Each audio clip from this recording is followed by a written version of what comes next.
uma alegria enorme estar aqui com vocês. Eu agradeço muito a presença de todos.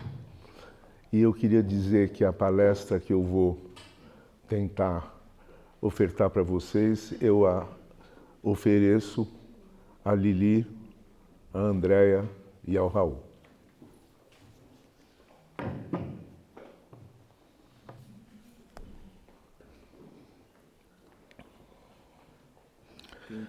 Chat, boa noite. Do ponto de vista da psicologia, o que é a alma? Boa noite.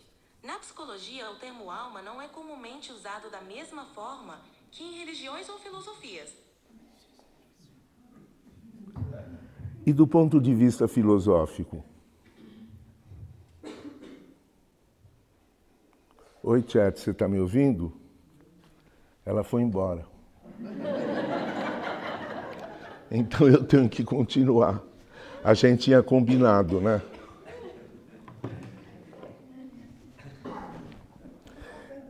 Eu quero falar da alma do ponto de vista empírico, do ponto de vista prático, de como é que a gente percebe a presença disso que a gente chama de alma. E aqui eu vou fazer conforme a tradição grega, quando se queria contar os feitos dos heróis ou dos deuses, ou uma epopeia, chamava-se uma das musas, Clio, que era a musa da poesia.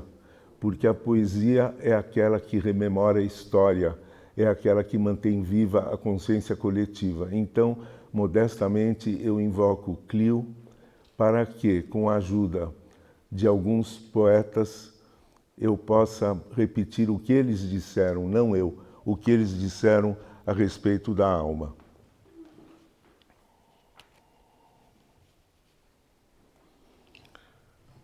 Eu começo lembrando que no estado de alma,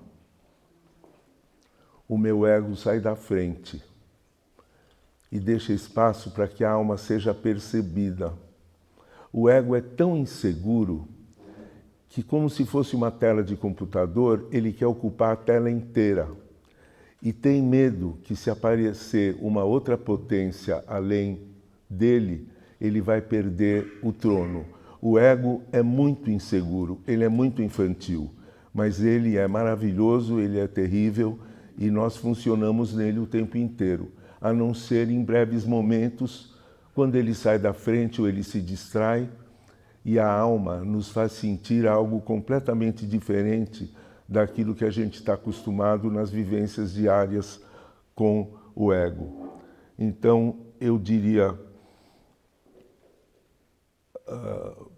se a psique é uma esfera, como Jung uma vez representou como uma esfera, o ego é uma pequena parcela dessa esfera iluminada por uma luz, pela luz da consciência.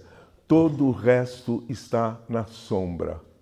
Não na sombra como algo negativo, mas na sombra como ausência de luz. Então, a questão de quem quer que o ego permita uma vivência anímica tem que entrar no escuro. Não é no claro que a alma vai ser encontrada, ela vai ser encontrada no escuro, na noite escura da alma. E quem entra lá, que é um eu desvestido de ego, portanto um eu nu, ele se perde, ele vai para o nada, ele vai para a solidão absoluta. A alma não é materna, a alma não é fofa. Ninguém tem carteirinha de alma como eu tenho da companhia de seguro. Não adianta dizer a minha alma me protege, ela me aguenta enfrentar o câncer. Não é assim que funciona. A alma se manifesta quando ela quer, e pobre de mim se eu não tiver meus órgãos dos sentidos, a minha atenção interna voltados para perceber a presença dela, como eu posso perceber que um passarinho está cantando se eu prestar atenção que há passarinhos no lugar onde eu estou. Portanto, bafejado pela alma, o meu ego é extravasado, ele vaza, e eu saio daquele terreno conhecido e eu me lanço num terreno novo. Como serão essas manifestações da alma? Vocês lembram que o Jung dizia que ele tinha a personalidade número 1 e a personalidade número 2. Era na personalidade número 2 do Jung que a alma se manifestava. Então, para aqueles que estudaram em Jung ou na biografia dele e se impressionam com essa dupla condição, vamos tentar cultivar, em termos junguianos, a personalidade número 2, porque lá há uma possibilidade de percepção da alma. Eu vou começar invocando nossa grande e querida Adélia Prado. Adélia tem um poema que eu vou ler para vocês, que se chama O Poeta Ficou Cansado. Ela está falando com Deus e ela diz assim: pois não quero mais ser teu arauto, já que todos têm voz, por que só eu devo tomar a rota que não escolhi? Por que não gritas tu mesmo a minúscula trama dos teares, já que tua voz reboa nos quatro cantos do mundo? Tudo progrediu na terra e insistes em cacheiros viajantes de porta em porta a cavalo. Olha aqui, cidadão, repara, minha senhora, neste canivete mágico, corta, saca e fura. Ó Deus, me deixa trabalhar na cozinha, nem vendedor, nem escrivão, me deixa fazer teu pão. Filha, diz-me o Senhor, eu só como palavras. No princípio era o Verbo. Quando não havia nada, Yahvé pronunciou 10 palavras, sendo uma delas, faça-se a luz. Faça-se. E a luz foi feita e começou a criação. O começo da criação tem origem em palavras pronunciadas pela divindade. Diz a nossa querida Adélia Prado, quando nada... Não, perdão, não é, isso eu já disse. Um colega da Adélia, com 10 séculos de distância entre ambos, Rumi, o poeta místico, dizia assim: procurar ser melhores que as palavras. Assim, busque o silêncio, que é anterior ao faça-se.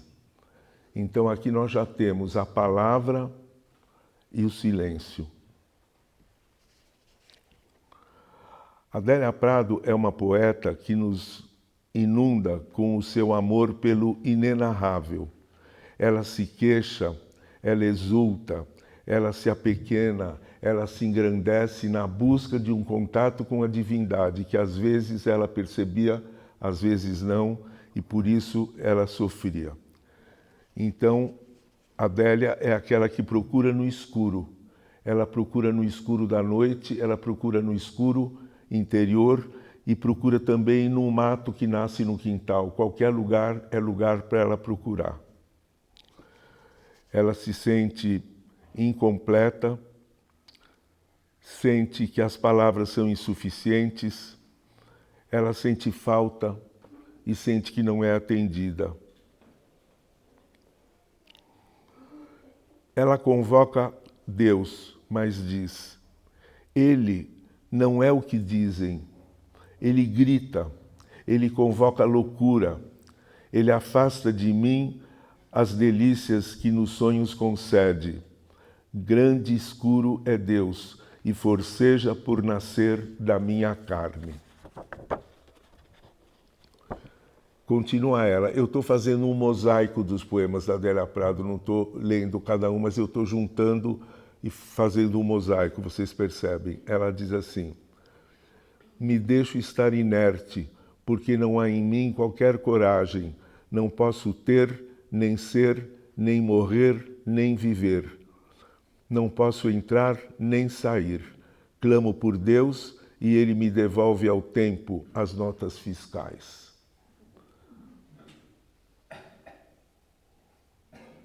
Tudo me está vedado, não há lugar para mim. Parece que Deus me bate, parece que me recusa. Pedir auxílio é pecar, não pedir é loucura, e consentir no auxílio é do diabo.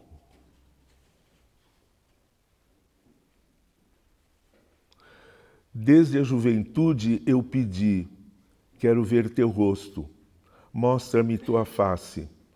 Então é este o esplendor, esse deserto ardente, claro, de tão claro sem caminhos. Essa é a busca eterna das religiões, né? Querer ver a face de Deus, querer ter uma prova e sentir a mão de Deus na nossa mão e o desespero de uma busca infrutífera e muitas vezes abandonada. Diz ela, meu espírito te deseja para fazer não sei o que com você. Não é beijar nem abraçar. Quero você na minha frente, estático, e eu para sempre olhando, olhando, olhando. Estático, ela não quer nada, ela só quer poder olhar. Mas onde ele está? Onde ele está?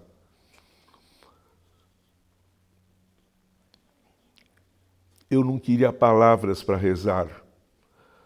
Aqui é o contrário, vejam. Eu não queria palavras para rezar. Bastava-me ser um quadro bem na frente de Deus para ele ficar olhando. Ou Deus fica estático na frente dela, ou ela queria ficar estática na frente de Deus para que Deus ficasse olhando para ela.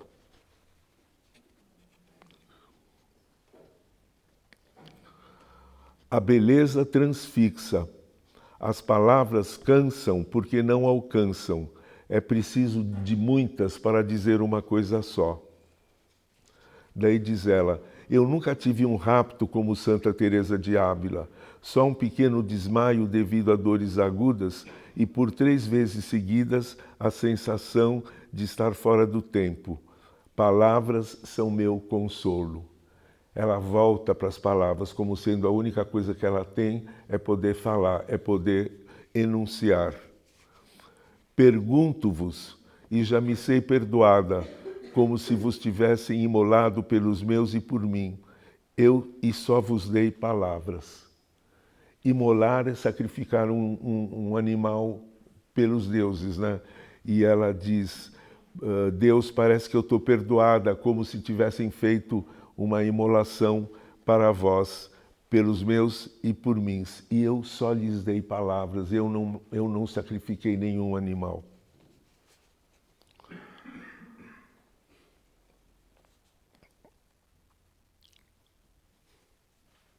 O que não tem palavra não existe. Aquele que não responde, trata-me como a um cão, que não ter para onde ir, se enrodilha aos seus pés.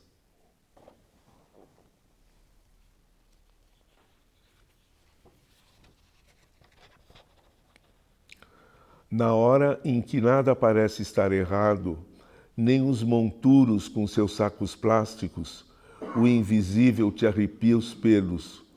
Quando a máxima tensão te deixa distraído, o sequestrador te pega e, diferente daqui, conhecerás o lugar onde quem desperta repousa.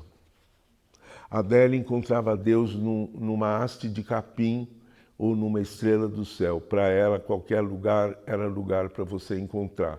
Dependia da postura poética, que é o que eu estou invocando aqui.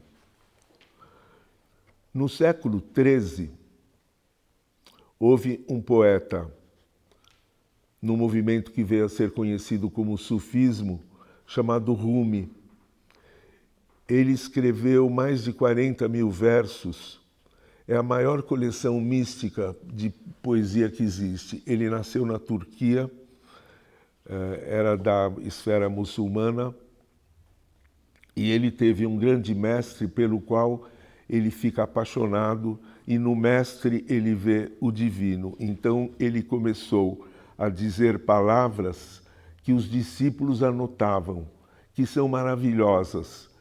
E ele não queria escrever porque ele queria manter as palavras em seu interior e não exteriorizá-las.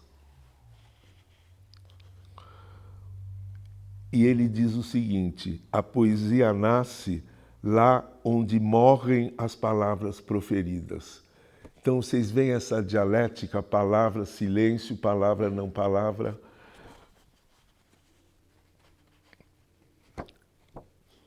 Tanto Rumi como Adélia, na sua poética, eles revelam que dentro deste mundo há um outro mundo impenetrável às palavras. Aí caímos no paradoxo, né? Imanência versus transcendência, palavra versus silêncio, nomeação versus ausência, existência, palavras. Na minha modesta, humilde busca de contato com a alma, muitas vezes eu digo, eu vou meditar e termino de mãos vazias. Ou eu digo assim, eu vou ouvir uma sonata de Bach e eu ouço a sonata de Bach, mas eu apenas ouvi a sonata de Bach. Ou então eu vou fechar os olhos, acalmar a minha mente, deixar os pensamentos ficarem quietos e os pensamentos ficam quietos. E é assim que acontece. E de repente, quando eu menos espero, me vem um calor no coração, me vem uma sensibilidade que eu não saberia nem qual é o nome dela.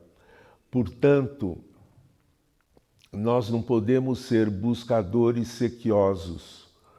Não existe planilha, não existe planta, não existe mapa, não existem ditames.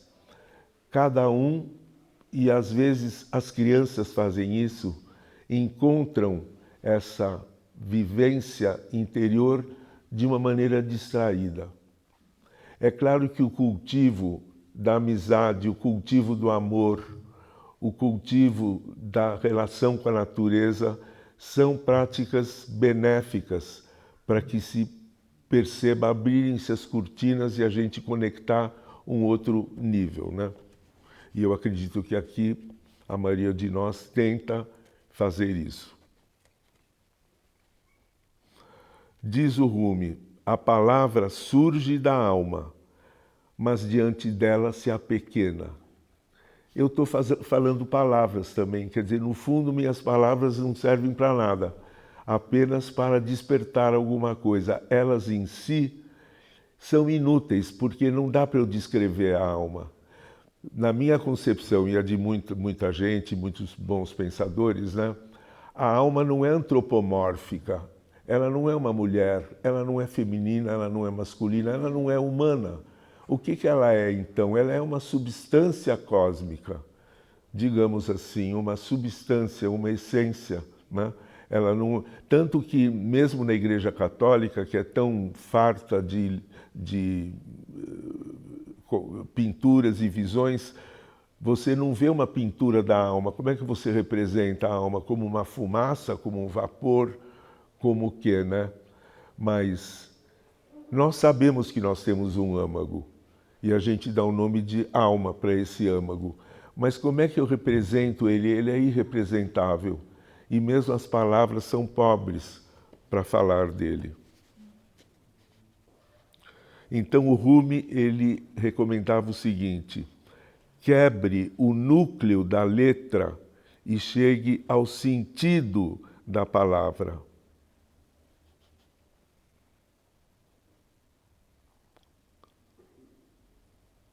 E diz ele, apenas somos plenamente quando em nada nos tornamos. E, portanto, diz Rumi, eu calo minha boca, direi o resto do poema de boca fechada.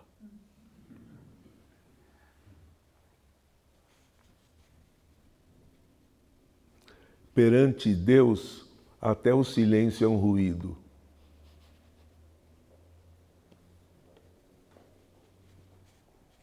E diz ele, vai, abandona os livros e a retórica, deixa que o sagrado seja teu livro. Não são os livros.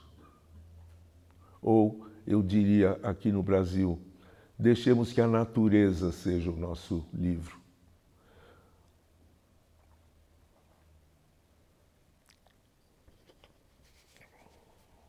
Deus ou natureza, lembram?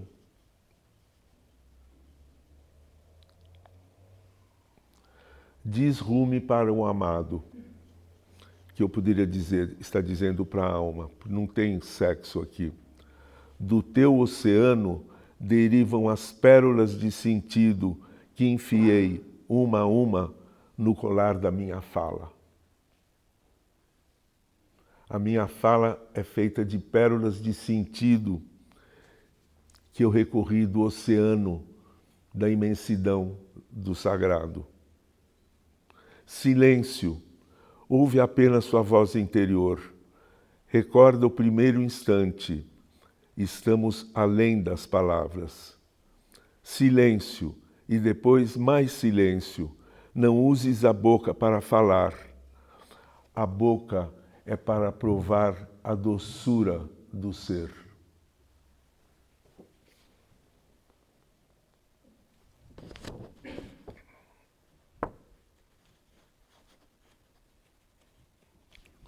Quando os lábios se calam, o coração fala uma centena de línguas. Silêncio. Por quanto tempo ainda quer colocá-lo à prova? Liberta-te da dor da fala. Não durmas, agora que encontraste abrigo junto ao amigo querido. Eu estou juntando, né, versos de diferentes poemas do Rumi. Ao anoitecer, fecha-se a via dos sentidos e abre-se o caminho ao não visto. O anjo do sonho conduz então o seu rebanho. Olha que bonito isso. O anjo do sonho conduz o rebanho daquilo que não foi visto.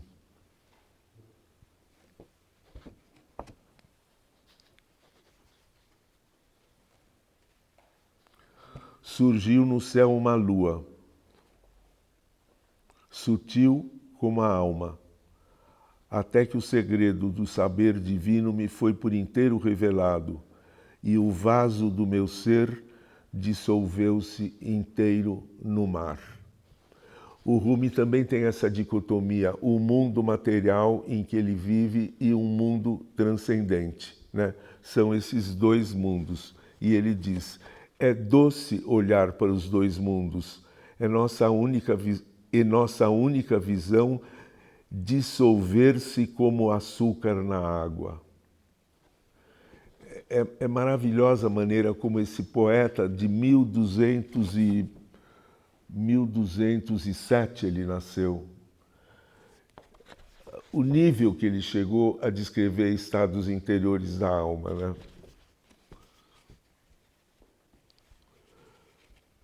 Não congeles a água da fala, nem a retires de sua fonte, para que não seja seda fina deste lado e um farrapo do outro. Ébrio da taça do amor, os dois mundos escorrem por minhas mãos. Nada mais me move além do gozo desse vinho. Há todo um ritual de beber o vinho, porque o vinho leva para um estado de percepção do mundo sensível. Então, é uma tradição a taverna, o vinho, e o que acontece? Que os dois mundos se juntam. Que vinho tão raro, retorna à raiz do teu ser. E como o vinho embriaga o Rumi, que foi quem inventou os derviches que circulam, aqueles que dançam, giram, não me lembro como é que é o nome em português, foi ele que inventou essa prática, e todos bebiam vinho. E daí ele diz assim, enlouquecei, perdei de vez a cabeça, erguei-vos do fogo ardente da vida, tornai-vos pássaros, sede pássaros. E depois um que uma vez eu escrevi na parede da minha casa. O gosto desse vinho conhece quem sofreu.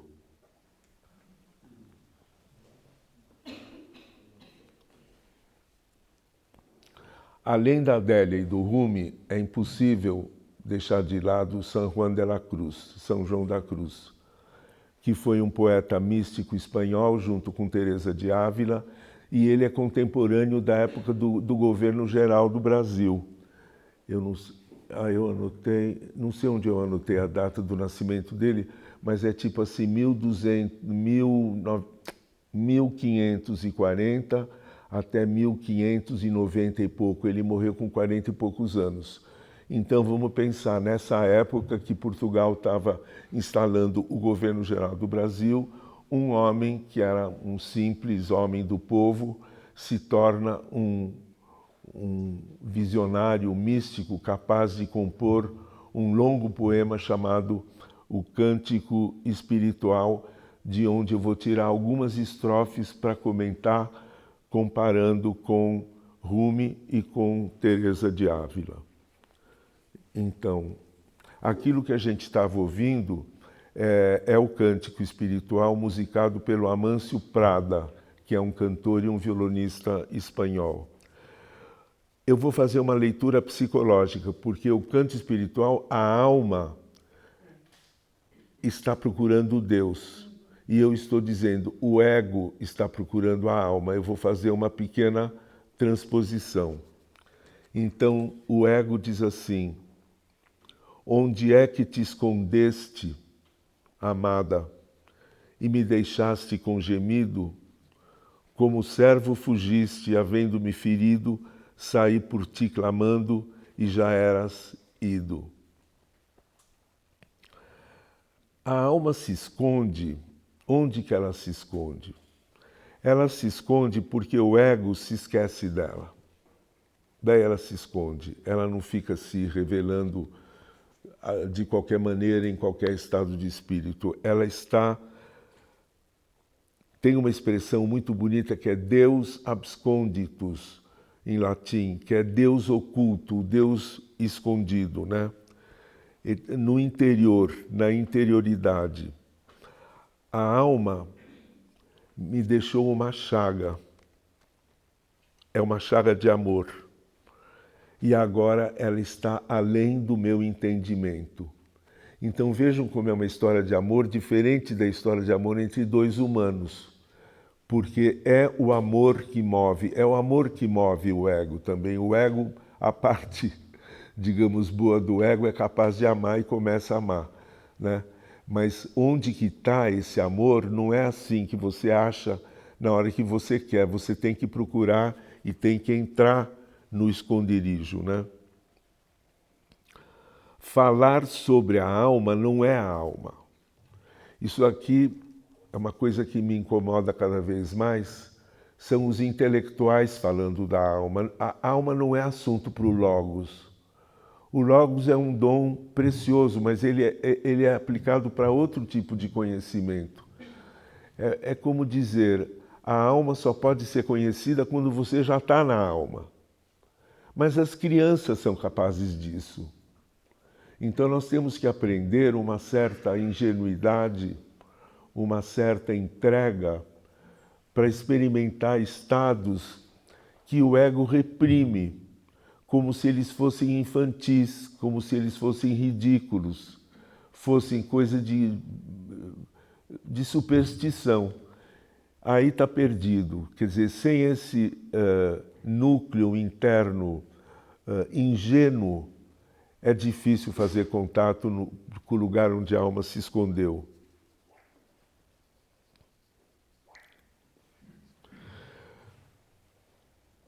Para achar a alma, eu tenho que sair das minhas vontades e tenho que recolher-me para o mais profundo dentro de mim.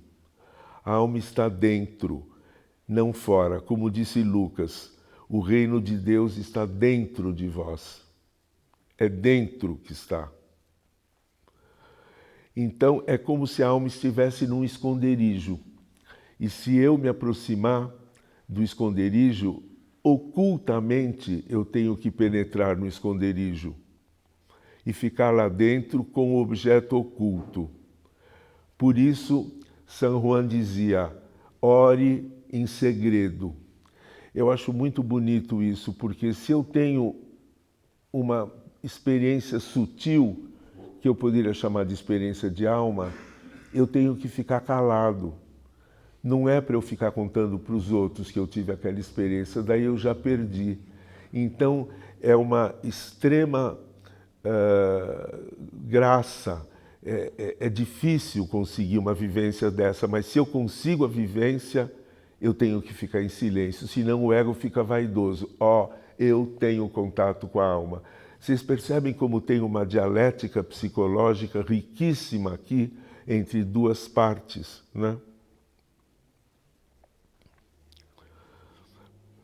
O ego tem que perceber a alma às ocultas e deleitar-se quando a encontra, mas deleitar-se ocultamente. E São Juan da Cruz falava muito que é sempre apoiado na fé e no amor. A fé como a certeza das coisas que virão. Eu tenho essa fé. Eu tenho a fé de que no ponto da vida que eu estou, quase no pôr do sol, eu tenho fé que coisas virão. Então não é uma crendice, não é acreditar num dogma, é acreditar em pequenas experiências que podem se tornar experiências maiores. Em pequenos insights que eu não compreendia, mas que eu posso vir a compreender. Eu tenho fé nisso, que eu venha a compreender manifestações da alma que eu não percebi que eram manifestações da alma.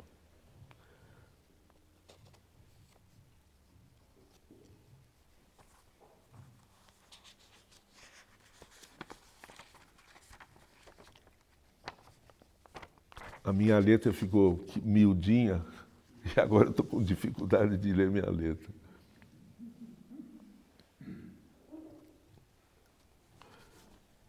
Espera só um pouquinho.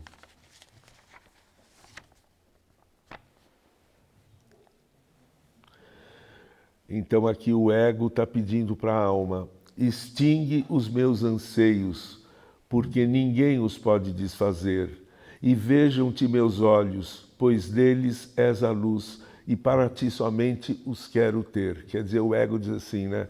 Me ajuda, desfaz o meu anseio, eu quero que meus olhos te vejam, porque a luz dos meus olhos vem dos teus, e eu somente quero ver teus olhos. Então a alma responde para o ego que ele está muito cheio de desejos. Ele tem que desejar, mas ele não pode ficar cheio de desejos. Vocês veem como é cheio é uma dialética permanente. E sem a luz da alma, o ego está nas trevas. Ele está na noite escura, ou ele está na zona não sombreada do ser, a zona que não vem para a luz.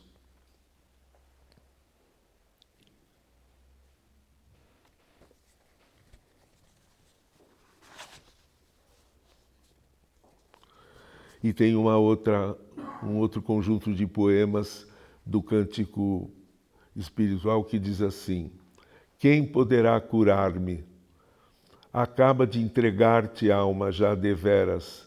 Não queiras enviar-me mais mensageiro algum, pois não sabem dizer o que desejo. Aqui, esse mensageiro algum é o aconselhamento, que acontece muito nas religiões, né? O religioso aconselha como é que você faz para chegar na alma, não sei o quê.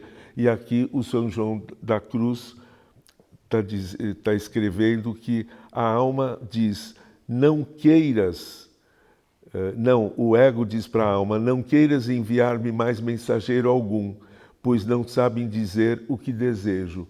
Isso é uma coisa muito delicada, né? Quem é que pode me ensinar? Quem que me ensinou? O que eu aprendi quando eu era criança? Eu era muito pequeno quando na escola já tinha educação religiosa e a gente aprendia o que era a alma.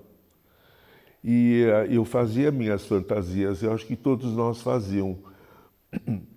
O meu neto chegou para mim, ele tem 12 anos, e disse assim, vovô, o meu pai disse que toda noite eu tenho que me ajoelhar e pedir para o Papai do Céu me ajudar a tirar nota boa, me ajudar a ganhar um presente. Você também faz assim? Eu falei assim, Benjamin, não tem papai do céu, tem o teu papai. Deus não é papai do céu.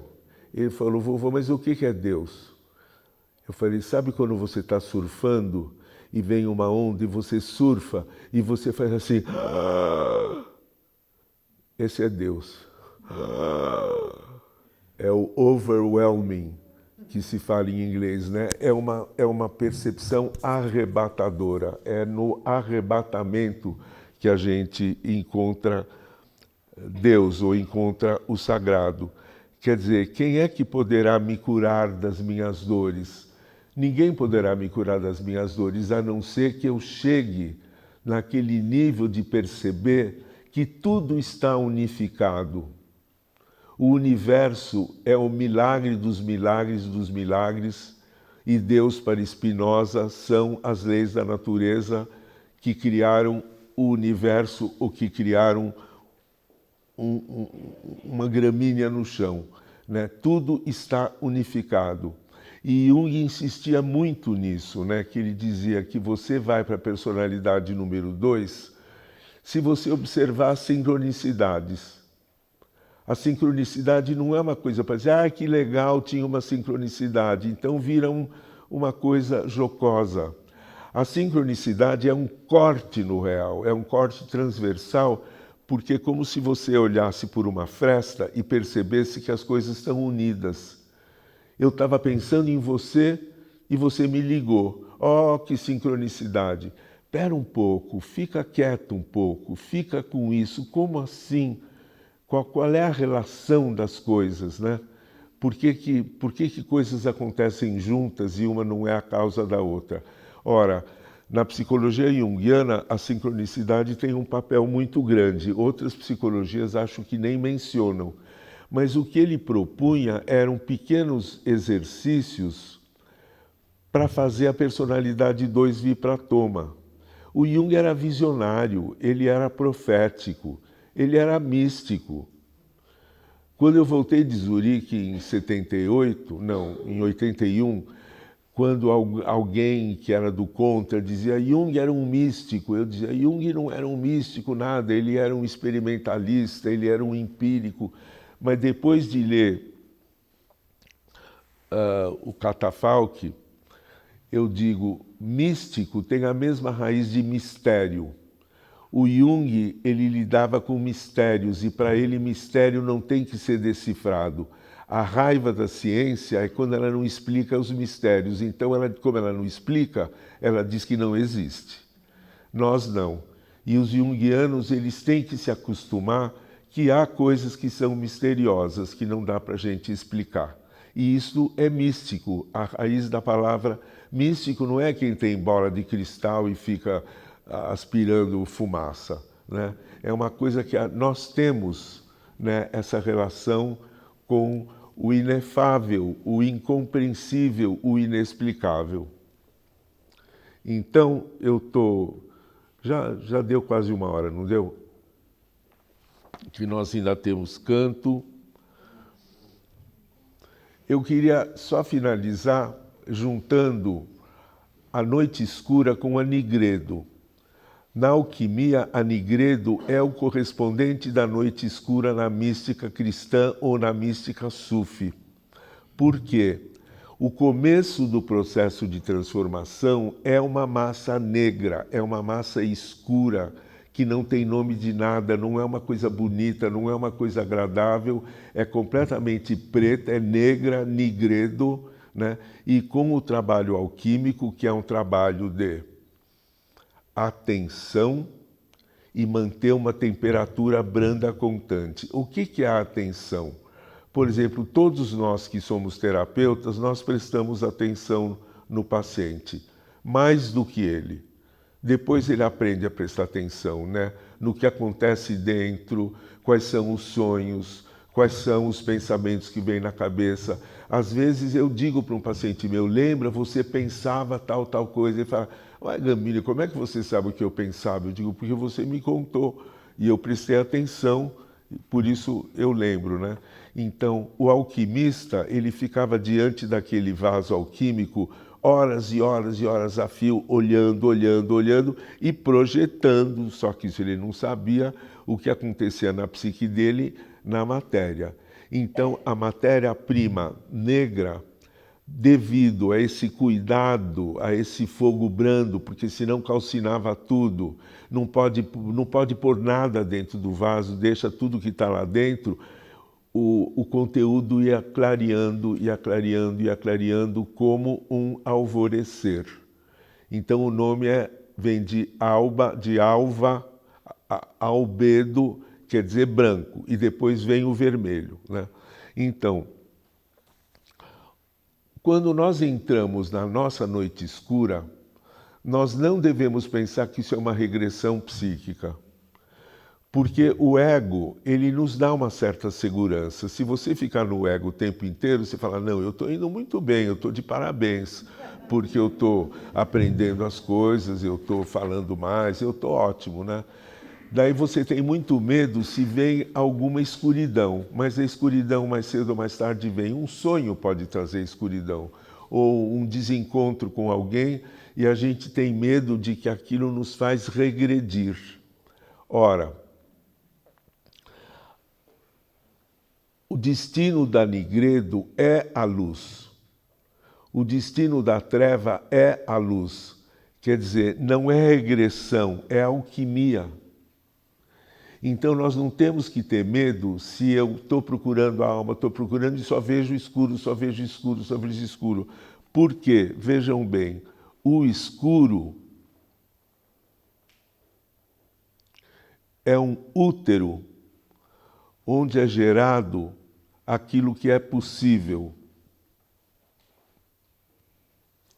O self, ele brota do escuro, desse útero feminino em nós, onde estão coisas que não têm nome, onde há coisas que são confusas, coisas inexplicáveis. Esse caldo escuro é o gerador de sementes de futuro, daquilo que vai ser. Portanto, nós nunca devemos amaldiçoar momentos em que a gente cai numa bruma escura, né? A gente vai tomar uma substância, ou a gente vai beber, a gente vai fazer alguma coisa para sair daquilo. Mas esse estado, ele é germinativo. Isso é muito importante de compreender, e o Jung compreendia porque ele descobriu a relação entre a psicologia profunda e a alquimia, né? Não adianta um amanhecer que vem de uma noite inconclusa. Deixa a noite concluir. Depois que ela concluiu, o amanhecer vem. Mas nós temos pressa, né? Então, nós temos que perceber que há um essente non existente, que é algo que não existe, mas não existe para a minha percepção racional. Então eu vou terminando. A busca numa noite escura, ela é tortuosa, ela não é reta, não é uma avenida. Ela vai para a esquerda, ela vai para a direita, vai para cima, vai para baixo, e nós temos que ir por esses caminhos muito estranhos. Por isso, às vezes, é difícil conversar. Como é que você vai? Eu vou bem. Não, mas me conta o que você está vivendo. Tem uma hora que você fala, não dá para eu contar. Nem eu mesmo entendo o que eu estou vivendo, como é que eu vou te contar, né? Mas alguma coisa está sendo germinada. Então, depois do que eu falei, eu posso resumir assim. Alma é aquilo que extravasa a minha taça. Eu tenho um cálice. Quando ele extravasou, foi a alma que extravasou. O que está no cálice não é a alma, é aquilo que extravasa. A alma, ela amplia o meu olhar. Eu tenho um olhar dado, e depois que eu amadureço, eu conheço meu olhar, né? Eu olho para o passado, eu olho para a história, eu olho para a psicologia, eu olho para a mitologia, eu olho para o Brasil. Esse é o meu olhar.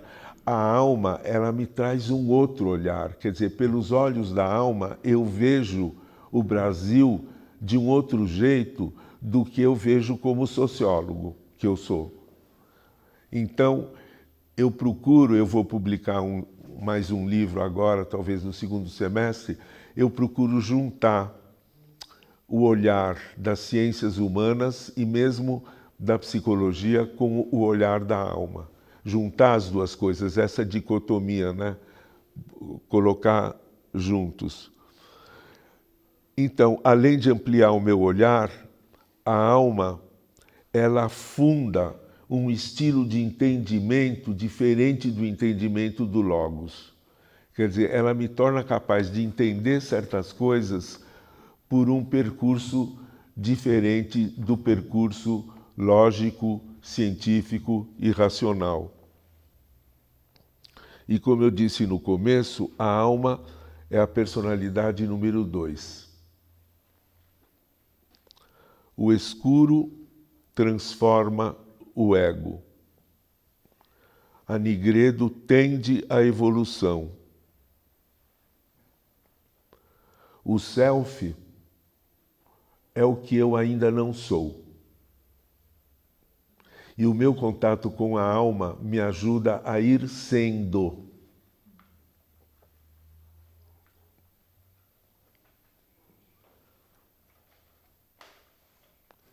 E são os símbolos da alma que anunciam aquilo que está por vir.